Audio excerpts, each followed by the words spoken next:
welcome everyone to the FEM at LLNL seminar series. We've been doing this for a couple of years now, and we haven't run out of speakers yet, so we're going to keep doing it. I'd like to introduce Kevin Chung. He's a postdoc researcher in the Materials Engineering Division at Lawrence Livermore National Laboratory. Prior to joining Lawrence Livermore in 2023, he was a postdoc at the University of Texas at Austin. He received his PhD and MS in theoretical and applied mechanics from University of Illinois at Urbana-Champaign in 2017 and 2015, and working with Professor Jonathan Freund. In 2014, he received a BS in mechanical and aerospace engineering from Seoul National University. So please welcome Kevin Chung. And he's going to talk to us about some DG work he's been doing. Go ahead and take it away, Kevin. All right. Thank you for the introduction. And hello, everyone. I'm really glad to have this opportunity to present our work to all of you here. And initially, the title was the Fast, Robust, Scalable Physics Simulator. But we kind of ended up changing this title to this data-driven DG FEM, as it might describe our method better this way. And so throughout this talk, you will see how this reduced order model and the domain decomposition are combined to produce this data-driven finite element method. So our work is a part of a big project of about 30 people from many divisions in the lab, named as a Science of Scale-up. And the main overarching motivation of this project comes from the fact that there are like thousands of new technologies being published every year, but only few can actually get deployed to the industry. And even if they get deployed to the industry, it takes about like 35 years to be commercialized. And so this is one example. Actually, this is the main target technology that we care in this project. We have this new carbon capture technology using triply periodic minimal surface geometry manufactured by the 3D printing. And we demonstrated and validated this efficiency of this structure both in experiment and the simulation at the laboratory scale. But if we would just follow the conventional scaling up process, it would take a decade to like deploy this into the industry scale as large as those existing carbon capture operation facility like this. And so in our project, we would like to tackle this challenge, see if we can bridge the gap to translate these innovations to the real world impact. And there can be many aspects in this challenge, but one major bottleneck is this pilot staging. When we are deploying this new technology from laboratory scale to the industry scale, we can't really guarantee that the performance will remain the same. And there also can be some failure modes emerging from the larger scale that we've never experienced from the smaller scale. So what we typically do is to build up this intermediate scale, where we call a pilot plant, so that we can demonstrate and assess the performance and any possible risk. And the problem here is that the building this pilot plant itself can take years to design, construct, or operate, and it might require multiple stages of this pilot plant. And so we want to accelerate this deployment by replacing the physical pilot plant with the computer simulation. And so with this e-pilot, we can not only demonstrate the performance, but also we can fit our analysis back to the entire design process. We hope to predict the scaling behavior or like detect the failure modes and reflect this analysis back to the design process, and all of this with a much shorter time than the physical pilots. Now, if we just try to use the conventional simulation method, such as the finite element method, finite volume, finite difference, and whatnot, it's actually too expensive for this e-pilot. In this laboratory demonstration, we use the finite volume method on the grid of a million cells, and it took 3 days on a 144 processes, and just for simulating 30 physical seconds. And so if we consider the industry scale now, which is 7 orders of magnitude larger, the computational cost can be just intractable. And this is also true for those intermediate pilot scales as well. And we might attempt to rely on some approximation on a smaller scales, such as LES simulation with a closure modeling or homogenization approach.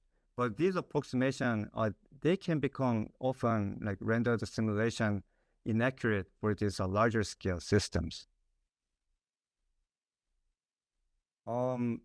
We think machine learning is a promising alternative, becoming very popular these days. There are a lot of methods coming up every day, and which I think is worth exploring. Particularly like these physics-informed machine learning techniques, they are quite promising in that they can identify the new physics only from the data, and where we do not have enough knowledge about that. And these are the 2 examples where they successfully identified the Navier-Stokes equation only out from the snapshot data. And in the case of this neural operator, it's actually quite amazing that it can predict even higher resolution solutions from the much higher resolution than the training data by interpolating the smaller scales. Although when it comes to this scaling up problem, we kind of face with this particular challenge that we actually do not have the data available for the pilot or the industry scale. So without any larger scale data that we can feed into the neural network for the training, we need to somehow extrapolate in scale only from the small and lab scale data. So how do we do this? So we focus on the fact that we kind of already know the physics or the equation quite well. Like this is already well demonstrated in both experiment and the simulation at the laboratory scale. We just need to solve it efficiently and combine the small scale prediction into a larger system. And so this is where the main components of our method come into play. First, we use the reduced order model, or ROM, to solve the equation efficiently based on the data. And then now we combine them into a larger system using the discontinuous Galerkin domain decomposition. And as I mentioned in the title, this will turn out to become a data-driven DJ finite element method. And so I'd like to first introduce the ROM, and then I'll talk about how we employ the domain decomposition for the ROM. And so to introduce the ROM, I'd like to start from the conventional finite element method as a reference to compare. And we have the Poisson equation as a toy example, which I will use it throughout this talk.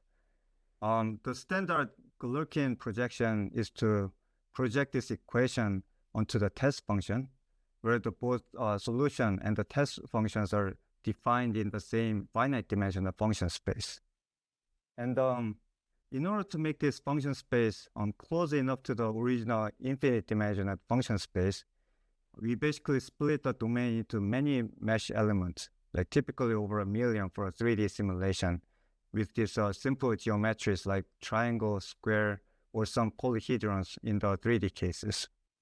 And we assign the analytical polynomial basis to each mesh element, and the resulting discretized system becomes very huge, which takes a long time to solve. So now the reduced order model comes into play at this point, where we replace this polynomial basis with a data-driven basis that can represent the solution in much more efficient way. So how do you make this basis out of the data? To construct the basis out of the data, we use this method called proper orthogonal decomposition, or POD. And this method has been out there for a while. Probably some of you already know like this as a principal component analysis. And in essence, we basically apply the singular value decomposition to this snapshot matrix, where each column is a sample solution from a high-fidelity simulation. And if we apply the POD to this snapshot matrix, then we obtain this orthonormal matrix phi, which identifies the major axis of the snapshot scattering. In this example of the 2D vector snapshots, we can obtain the two major axes associated with the scattering. And the scattering along this second direction is quite small, so we might neglect this direction and then approximate all the snapshots with only one direction, which still gives us a quite good representation of all the snapshots. And this information of the scattering is actually stored in this singular value matrix or singular value spectrum. And in this another example for the flow past the cylinder, when we perform the POD, we actually see that the singular value spectrum is decaying really fast, and it indicates that like over 99% of the snapshot magnitude can be represented by using only 8 POD bases. And so in essence, the POD can reveal such a low-dimensional manifold underlying the physics, and we can use them as a data-driven basis that effectively represent the solution. So now we can build a reduced order model with this POD basis. This is essentially the same as the conventional FEM formulation, and the only difference is that we replace the original polynomial basis with the new POD basis. Here we have the standard FEM formulation as a full-order model, and having this weak form matrix vector system. And this is supposedly very large as shown up here, and so it takes time to solve this system. And now we approximate the form solution and also the test function with this linear combination of the POD basis and take its coefficients as the ROM solution and the ROM test variable. And this way we can project the large form operator into this POD basis space, leading to this much smaller and dense operator. And so now this is an example for the POD, the Poisson equation. And just for the demonstration, we generate the samples by varying only one parameter within this right-hand side. And we obtain the POD basis from these snapshots and project the form operator onto the 10 POD basis, which was originally 5,000 dimension. And so using this ROM, you can basically make a prediction like 100 times faster with a decent accuracy, even for a parameter value that is like outside of the training range. And so now this shows the premise of the ROM in accelerating the simulation. But by itself, ROM cannot predict for a larger system than it is trained for. So we still need to answer this question. How do we use this ROM to make the prediction for the larger system? And so this is where we bring the concept of the domain decomposition. We have this large domain, which is so big that we cannot obtain a snapshot data out of the high fidelity simulation or experiment. We split this into a smaller domain, a smaller subdomain, like a repeatable unit component. And then that becomes small enough to generate the snapshot data for the ROM training. Then just like the last slide, we can build a ROM for each subdomain, solving the physics equation at each subdomain. And now that we decompose the domain, we kind of have to take care of this interface between these subdomains, ensuring their continuity or the smoothness over the interface with the corresponding reduced order model. And so compared to the other data-driven method, ROM formulation is actually very similar to that of the FEM formulation, using the same Galerkin projection, and only difference is the choice of the basis.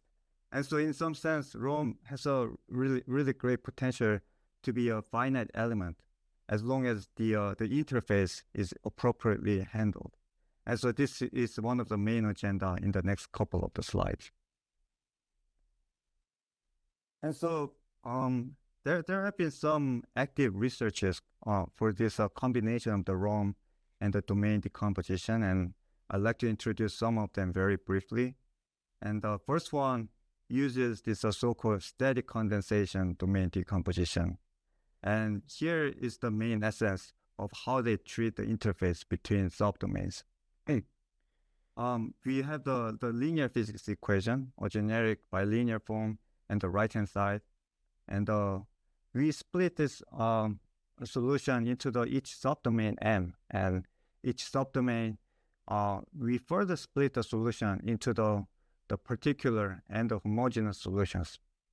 The particular solution only takes care of the right-hand side, having the homogeneous boundary condition, and on the other hand, the homogeneous solution only takes care of the boundary condition with the zero right-hand side. So in essence, we basically have two separate ROM bases for the interior part and the interface of the subdomain. This is the example application to the linear elasticity problem, which was quite successful. They built the ROM for these two unit components, with which you can construct this lattice type structure. And you can even optimize its design with over like 100 times faster computation time. And here, although like there's a limitation, which is like this separating the solution like this is actually only possible for the linear system. And the extension to the nonlinear system is kind of not straightforward. And this is another type of the domain decomposition where we take the linear least square Petrov-Galerkin projection. Here we start from the discretized physics equation, and the interface is defined to be some overlapping degrees of freedom between the two subdomains like this. And we basically seek a least square solution for each subdomain under the equality constraint for the interface. And we basically apply some optimization method for this equality constraint minimization problem. And the strength of this domain decomposition is that it doesn't care about the discretization method. We can bring any grid-based method like FEM, finite difference, and whatnot. And this is also applicable to any general nonlinear physics. Here it shows the successful demonstration of the LSPG method on Berger's equation. Here they even use the neural network-based nonlinear manifold basis, achieving a much better accuracy than the standard POD basis. So here, however, this method in general kind of has some difficulty in enforcing the continuity. They experience that if the continuity is strictly enforced, the solution often leads to become trivial. And they kind of have to come up with some weak enforcement of the continuity, where the random stochastic weight is imposed on each continuity constraint. So this stochastic enforcement kind of does not respect the physics, so it kind of degrade the accuracy of the solution in general. So we have explored some existing method for the combining ROM and the domain decomposition, and there are some struggles in handling the ROM interfaces. And the root cause of this struggle is that unlike the polynomial analytic basis, this POD or any other data-driven basis, it does not necessarily care for the interface, so the continuity or the smoothness is not really guaranteed. And the existing method circumvent this by employing the separate interface basis, but they have their respective limitations. They are either limited to a linear system, or they have to employ an arbitrary weak enforcement that kind of does not respect the physics. And so this is what motivated us to use this discontinuous Galerkin domain decomposition. The POD basis does not guarantee the continuity or the smoothness at the interface, but DG basis does not have to match at the element interfaces. And the discontinuity or the non-smoothness, they're allowed at the interface, but by adding a penalty term, like such discontinuity can be controlled under the desired numerical error, which is converging with the mesh refinement.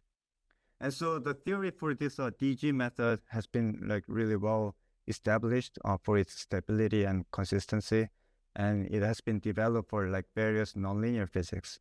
And so since the DG method can be used for like a general domain decomposition, it basically provides a great simplicity or the flexibility for the data-driven FEM, where we use the ROM as our basis, but without any particular interface basis or the handling. Now, I'd like to demonstrate this by the previous two example Poisson equation. This is the Galerkin equation, and for the sake of the demonstration, I skipped the part for the boundary condition handling. This is the standard interior penalty DG method for the Poisson equation. And the first term corresponding to the interior domain weak form, and then the last term correspond to the right-hand side term, and then this part correspond to the interface penalty term. This looks kind of long, but in essence, it can be expressed as a block matrix operator between two subdomain solutions. And I'd like to emphasize that the interface is already handled at the form level, which lays the ground to project these operators seamlessly onto the POD basis.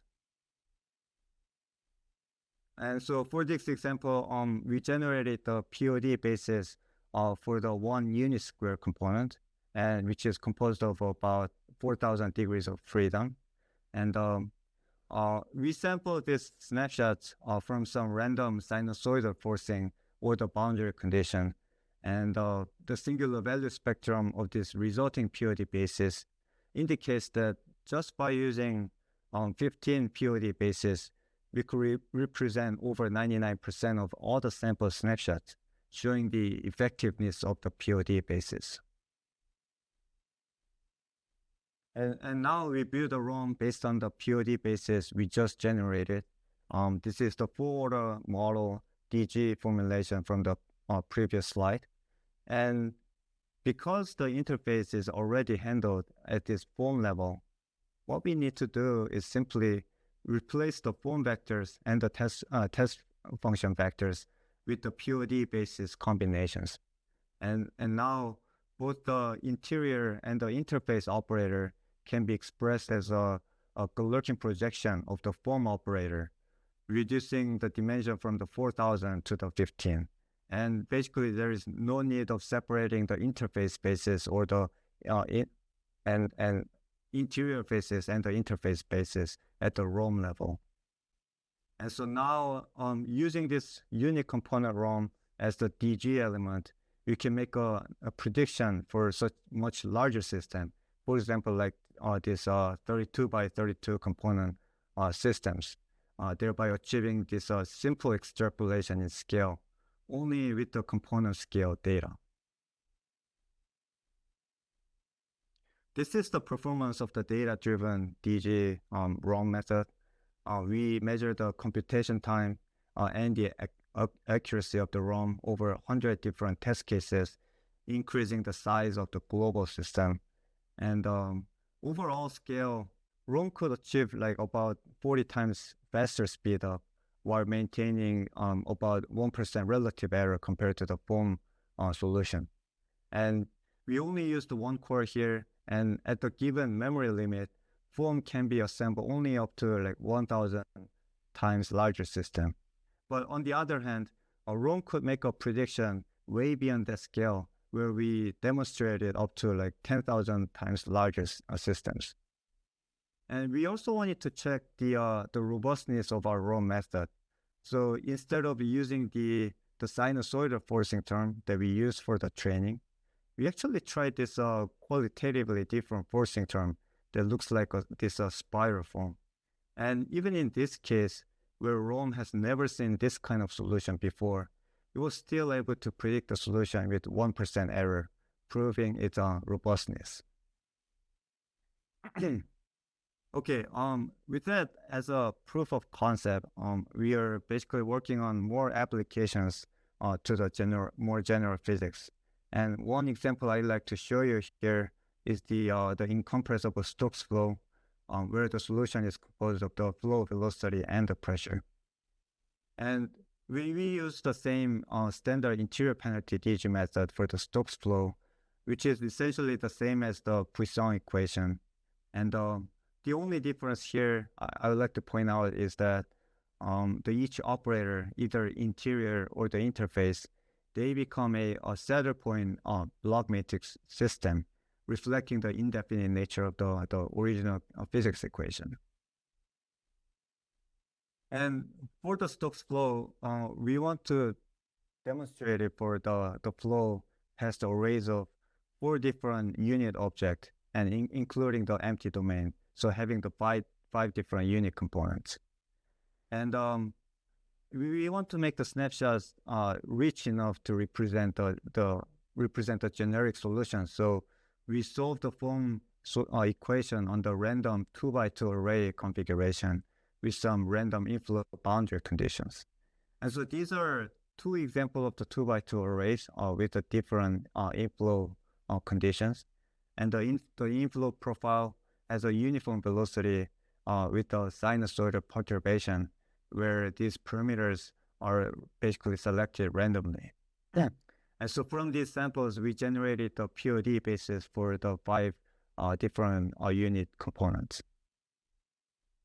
And before showing you the actual demonstration result, I'd like to point out that we used the so-called unified POD basis for both velocity and the pressure.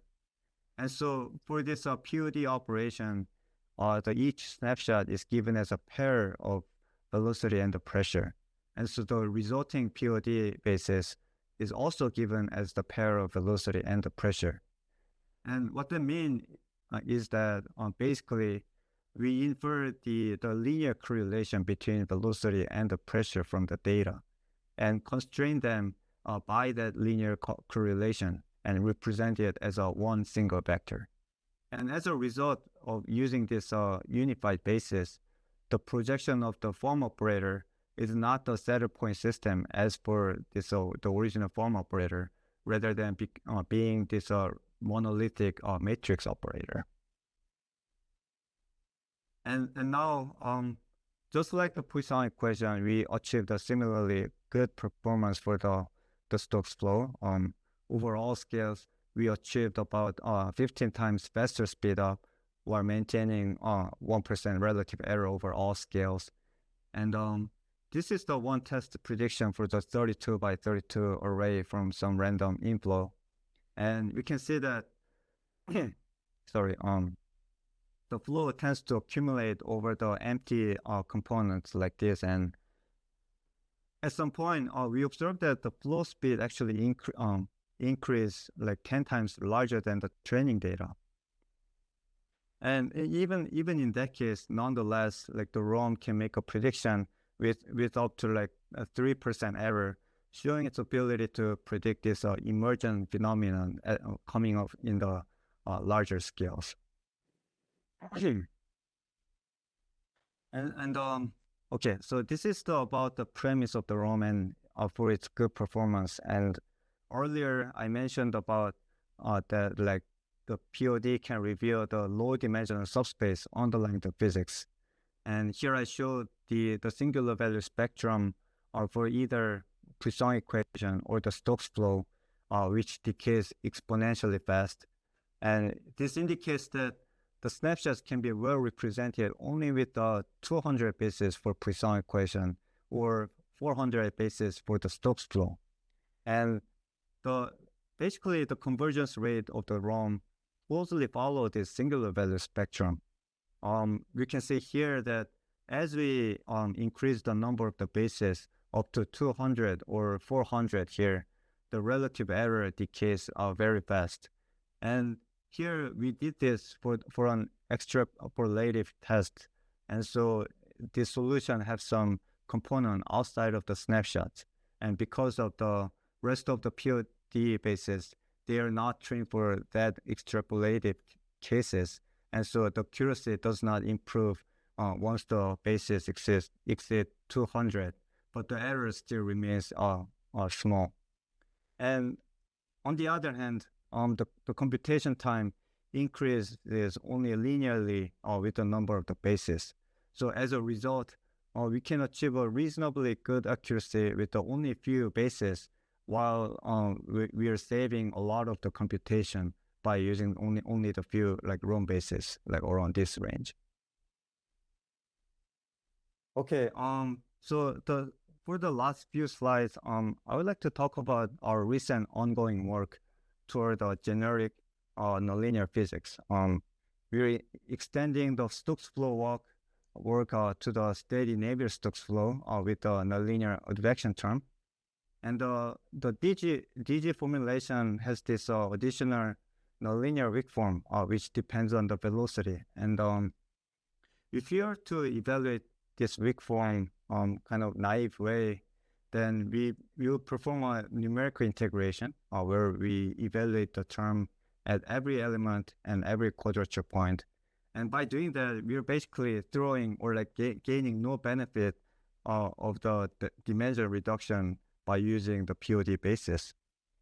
And here, one thing we can do for the nonlinear advection is that because the advection term is quadratic, we can actually pre-compute all the weak forms of all the necessary combination of the POD basis like this, which result in this third-order tensor operator. We know its complexity scales like faster with the number of the bases than the matrix vector multiplication, but we can still expect some good speed up as long as the basis dimension remains moderate. And here, I like to emphasize one thing, that we should be careful for our choice of the ROM basis so that it respects the physics. And I would like to demonstrate that by showing some cautionary tales, some bailing cases, basically. So just as for the Stokes flow, here we can build a ROM with a unified basis where the velocity and the pressure is given as a pair.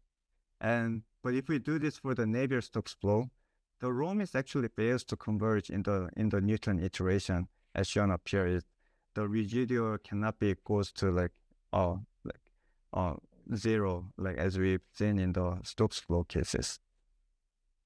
And basically, earlier in the Stokes flow, I mentioned that this in unified basis, the velocity and the pressure are constrained by the linear correlations inferred from the data.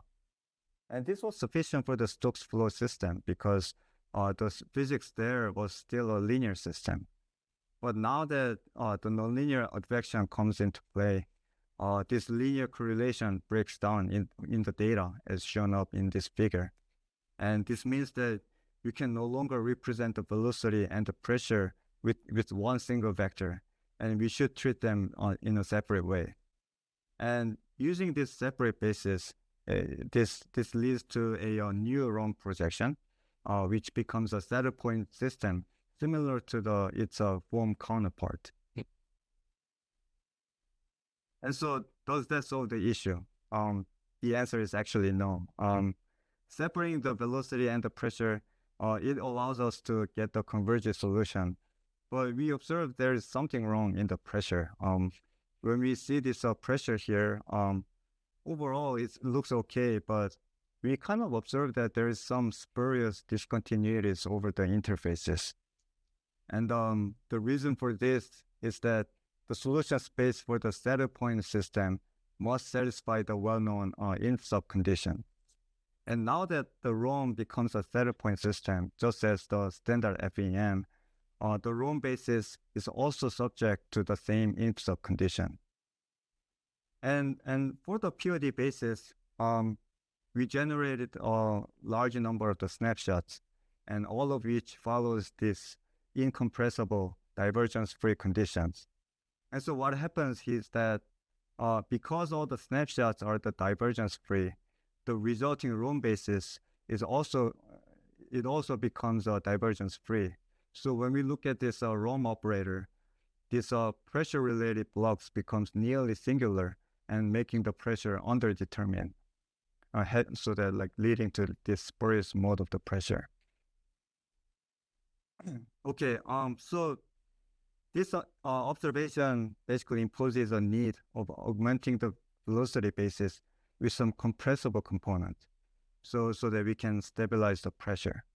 And one way to do this is the supremizer enrichment, where we augment the velocity basis with this supremizer, which is the gradient of the POD, pressure POD basis.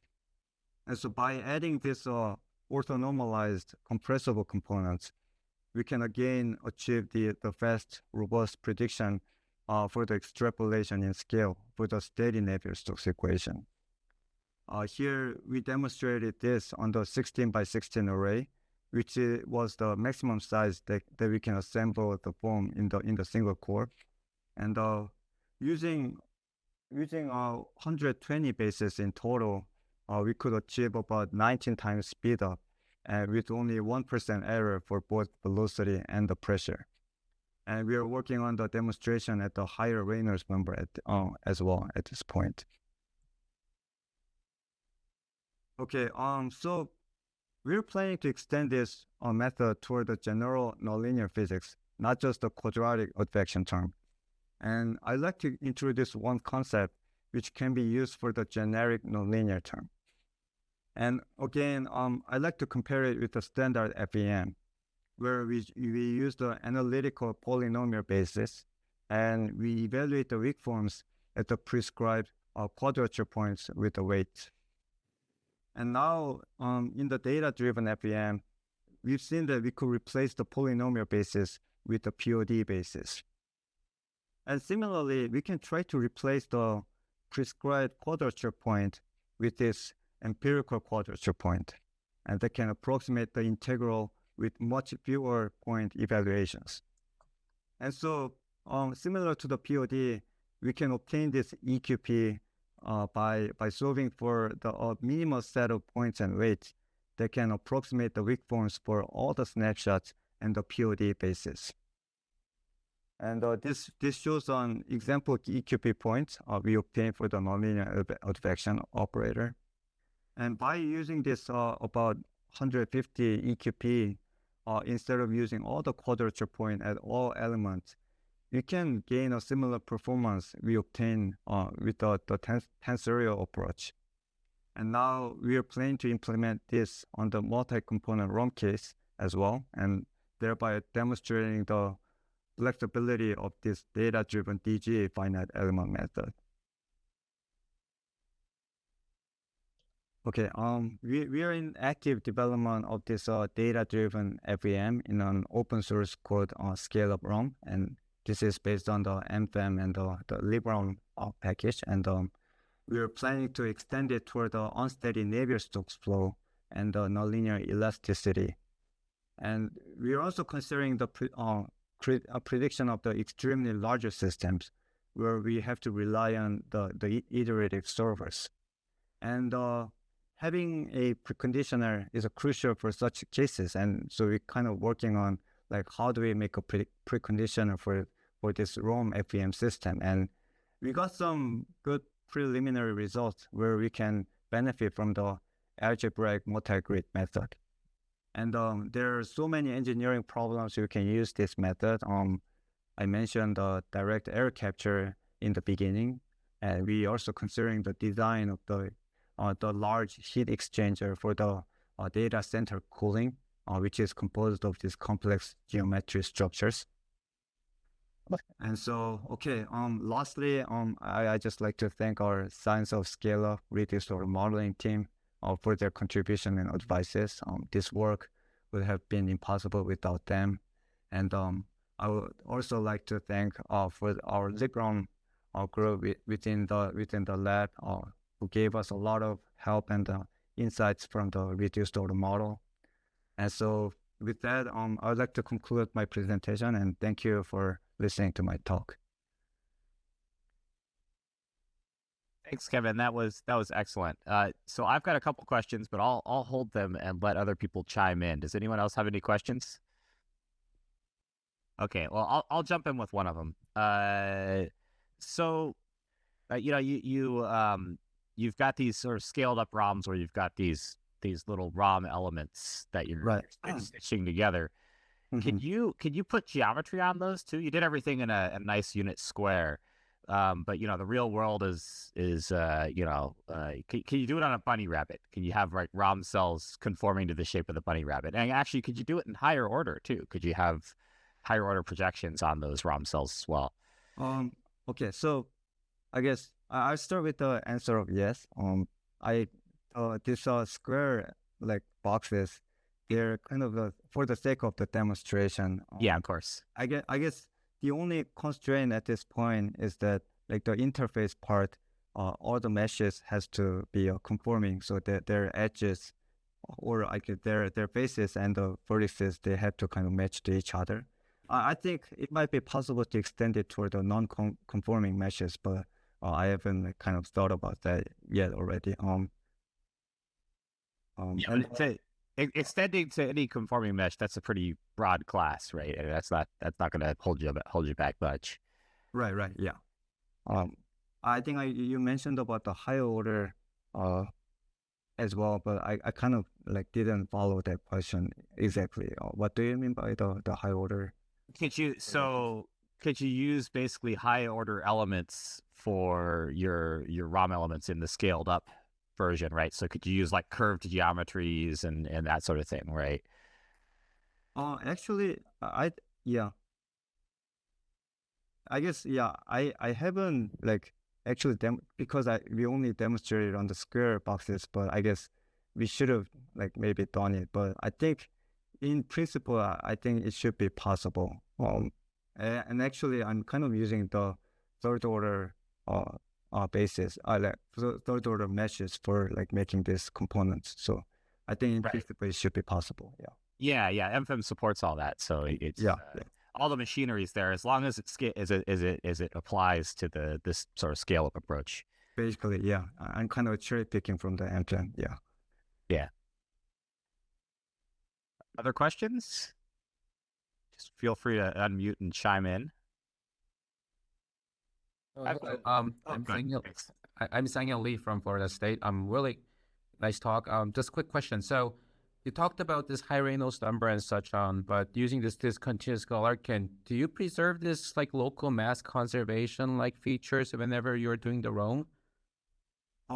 That's a interesting question, and then I think there will be the main or like a main agenda or like one of our main interests that we have to care when we are getting into the time-dependent Navier-Stokes system. Right now, we are kind of remaining at the steady cases where this conservation of the momentum kind of like not so much of a problem. But yeah, we will have to consider that when we're getting into the unsteady cases.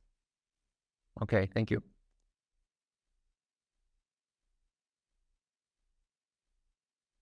Well, I've got another one while we're waiting for someone else to chime in. So one thing, I've done some of this work where we model things on, like a lab scale, and we're worrying about them in the pilot scale. One of the problems that arises in sort of that scale up problem is that sometimes you have a physical effect that really doesn't matter at the small scale, but matters a lot at the big scale. Can you comment maybe on how well your method would capture that physical effect, at least as long as it was in your equations, and then maybe comment on from the perspective of the science of scale up as a whole, if you got some thoughts on that. I know it's a tricky question, I know. Yeah. I guess I'm trying to digest your questions, I guess. I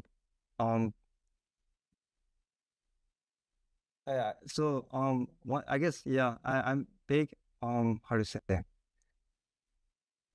I guess, yeah, like this is like, I guess this is one of the like kind of outside of my like expertise. Like when we're getting to this like experiment, when we're getting to the like scaling up of this carbon capture technology from lab scale to the industry scale. So I don't know how much I can tell you, but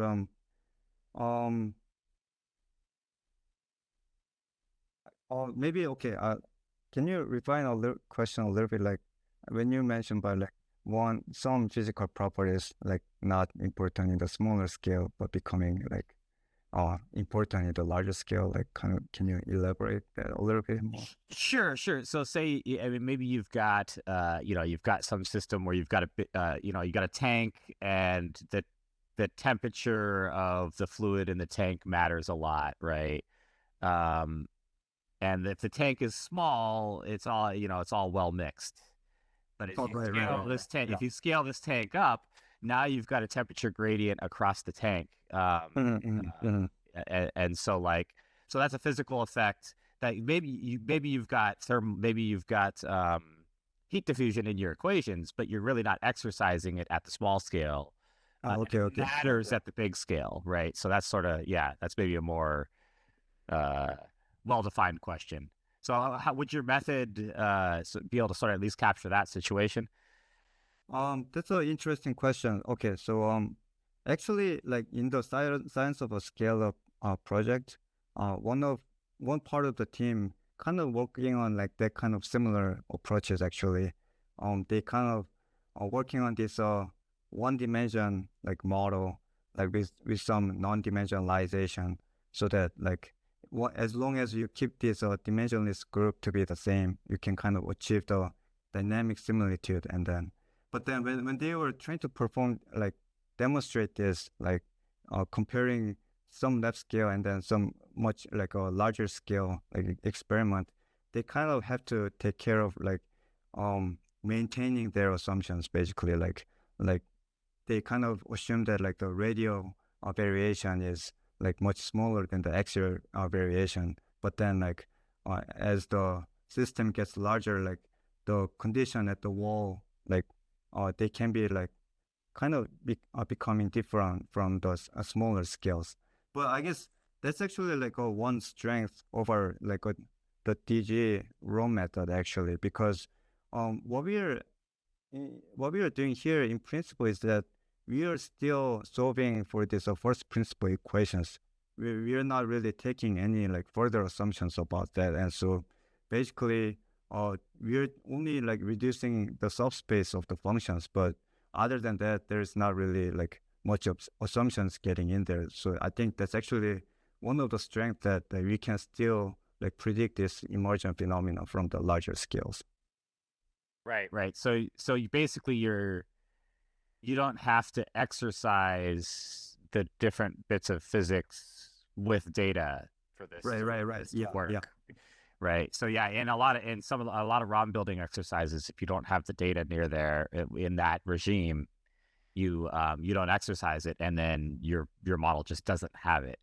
But I guess since you still have the physics in there. Right. The same first principle equation that works in any different scales. Yeah. No, that's excellent. Yeah. So obviously, if you make faulty assumptions that don't scale, you won't get it right, and you write down the wrong equations because of it, you'll fail. But if you think it through, maybe there's a chance at least. So that's good. Right. Yeah. Excellent. No, that's I've been hearing about this science of scale up project around the lab, so I'm actually pretty interested in it. Do we have other questions? Yes, I have a question. Thanks, Kevin, for the nice talk. My question is about implementation. If somebody wants to implement this approach for their own application, hopefully based on IMPM, what challenges would they face, and do you have any software tools that could be reused? Okay, so I guess one main thing they have to implement is, I guess, this POD basis generation, and for that we are basically using the the one of the lab library, which is the librom, so that we can generate the POD basis out of the samples. And I think one particular challenge for me in implementing this was that we are kind of working with like a multiple meshes and implement all the interface integrators, they're kind of working for like one single meshes, but so you kind of have to make the drive class similar to that works for like two different meshes of their meshes. And so that's one thing I had to implement on my own in this scalable code. Does that kind of answer the question? Yes, thank you. So people could reuse a librom, of course, and maybe the subdomain feature in FEM, but putting everything together might require some of their own work, right? Yeah, that's right. Yeah. In our code, I guess we kind of make it kind of general enough that they can make their own application for their own equations. But yeah. And I believe you put a GitHub repo up there, right? Your code's out there. Yeah, it's in the LLNL team repository. Yeah. One thing I will say too, you talked about like having having to write a bunch of stuff where meshes talk to other meshes at interfaces. You may want to talk with the FEM team about that. Like maybe they've got some thoughts about good ways to do that, and maybe some kind of implementation of that could live in FEM, right? That could be something that we tackle on that. I can't make any promises. Yeah. I'll make all the promises because Zanio's not here right now, and let him deal with it, right? But no, it might be worth talking to the FEM team because they might have some ideas on that, and I see. Yeah. and might own some of that problem for multiple reasons. So great. Yeah, thank you for pointing out that. Yeah, for sure. Other questions? Well, if there aren't any more questions, I'd like to thank you again, Kevin, for the very interesting talk. I'm actually looking forward to seeing where this work goes. I know the lab's pushing pretty hard on the science of scale up, and this is a very good tool to help bring that forward. So with that, we'll go ahead and close. And if we give our speaker another round of virtual applause, we'll go ahead and close it down and see you all for the next talk.